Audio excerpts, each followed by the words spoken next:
We are leaving today for what is going to be the first day of camping season at Sequoia at Lodgepole 2023. It's June 9th. It's early in the morning. We're going to head out. We're expecting to travel slow because they're saying it should be busy. They're still working on the roads, so no hurry. Take it slow. And I'm kind of interested to see what Lodgepole is going to look like, what the river through the park is going to look like this year, given all the snowfall that's happened. So just some more last minute packing of the truck and we'll be on our way.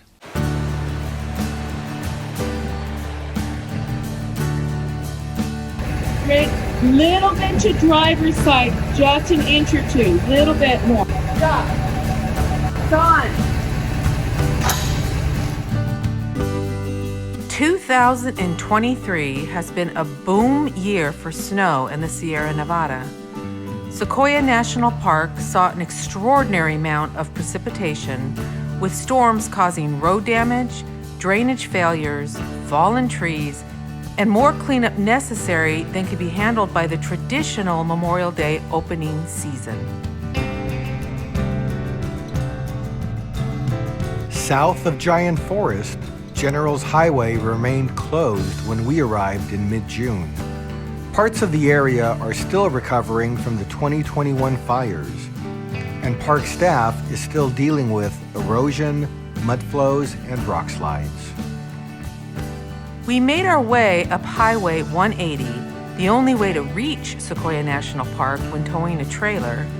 We were surprised by how few cars we saw on the drive up the mountain.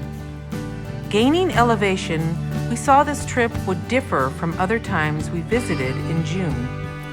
There was still quite a bit of snow in the area, and soon enough, we saw the signs for Lodgepole Campground, a place we've been probably nearly 20 times. It feels a little bit like our home away from home.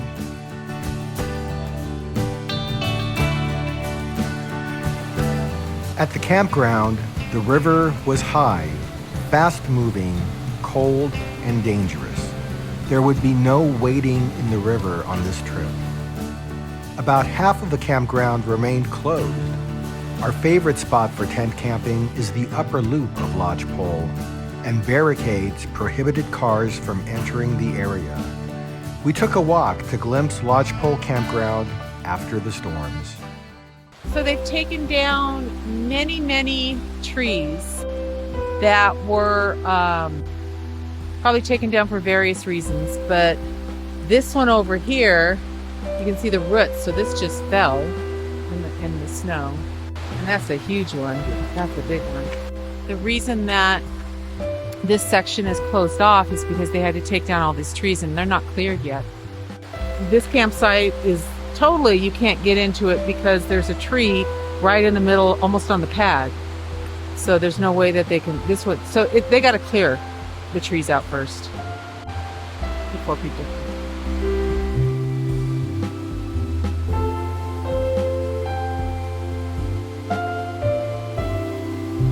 A tip to all of you that would be tempted to go jump on the snow, you don't know what's underneath it. So you stay away from it. It was so unusual to see the campground with snow during the middle of June. Nobody is camping here where tents are usually set up. There's snow and debris everywhere. Big trees have fallen throughout the campground and need to be cleared. The upper loop will probably take some time to get back in shape to welcome campers again. Okay, in this upper loop, this is actually the loop on the upper loop that goes around and comes back down towards where you go out to the main road and out again to the lower loop. So this is totally impassable from snow and debris. This is the road where cars drive. Not anymore. When we tent camp at Sequoia, we just walked over to where we usually come anywhere from Memorial Day onward.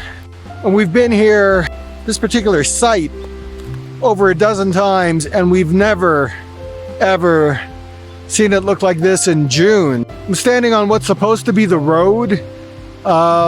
This is going to take them a little while to get back to normal, and where we usually camp, still snowpacked in June. Unusual for California and Sequoia.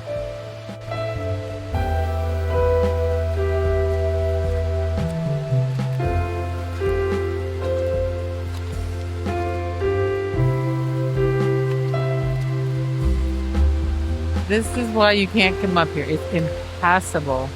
The loop is just, and there's too many campsites out of commission.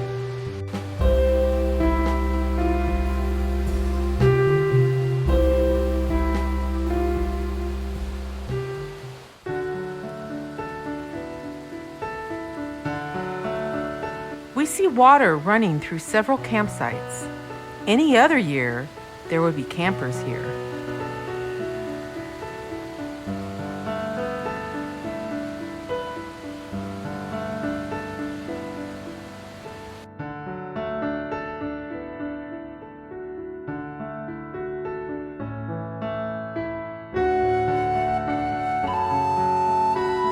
There is no cell service at Sequoia, even in a good camping season, so we rely on the payphones at the market to chat with family back home.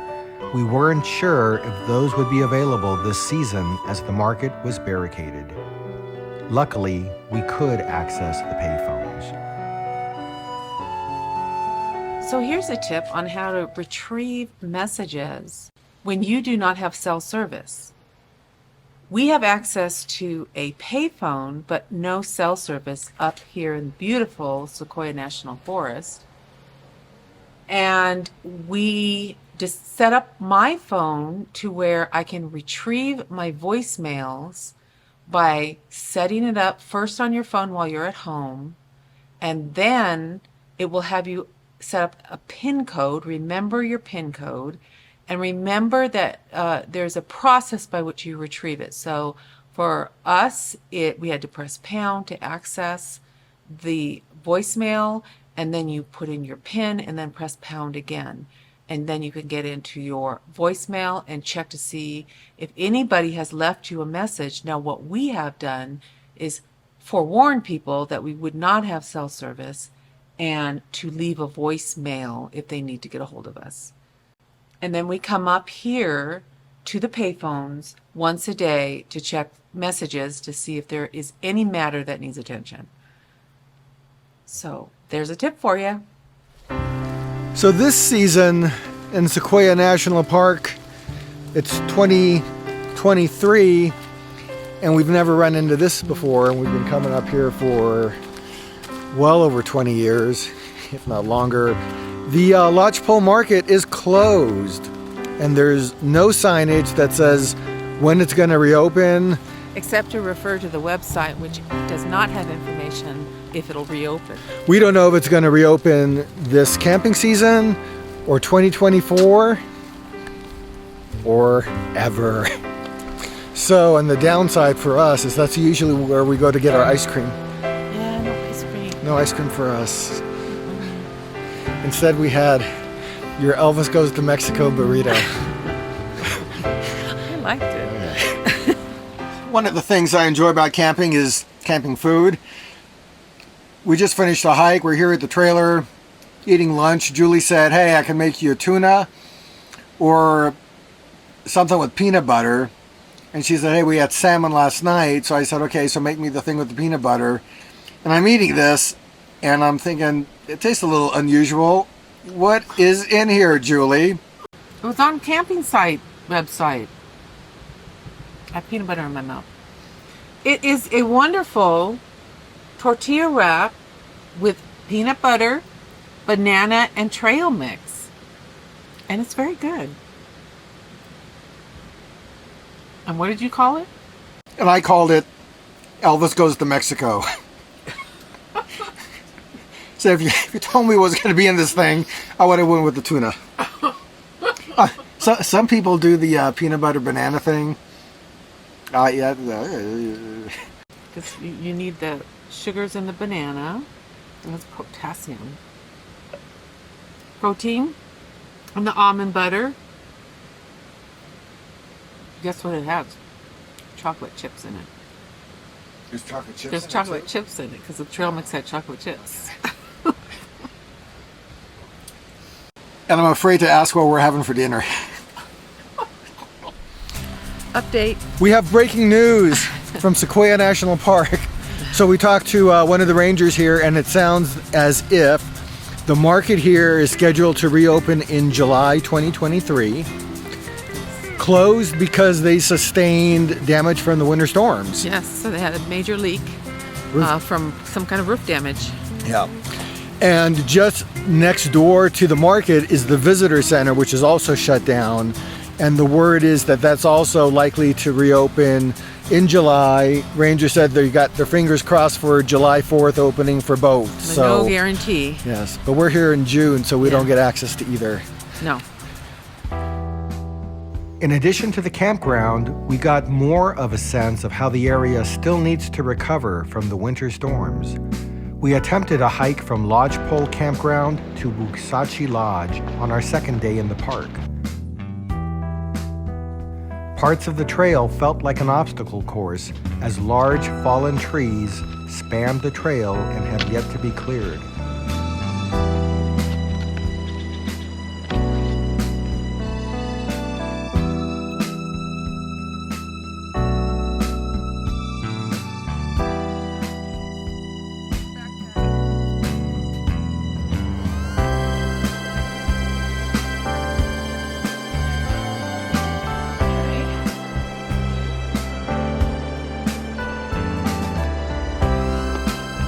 And here we go again.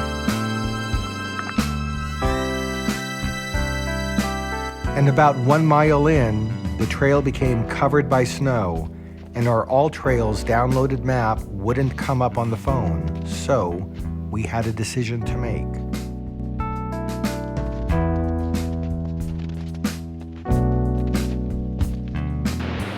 So we started our trail to the Wuksachi Lodge and ran into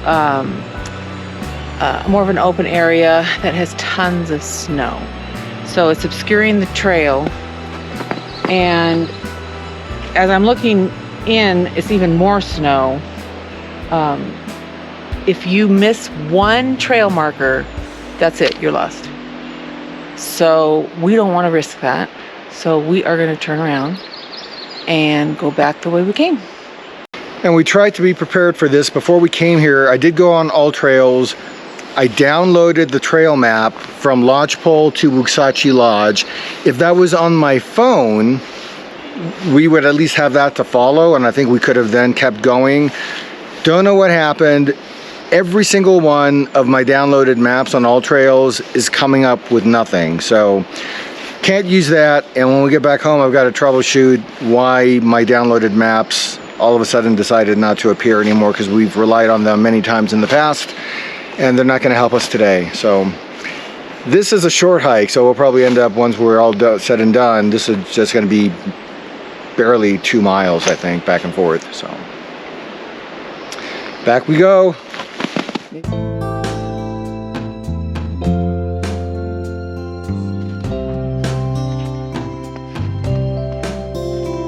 Lodgepole Campground. It looks so different after the storms. We had a great time, and we were glad that at least part of the campground was open. It's truly a special place, and we can't seem to get enough. Thanks for watching. Subscribe for more travel adventures, and we hope to see you at the places where we go.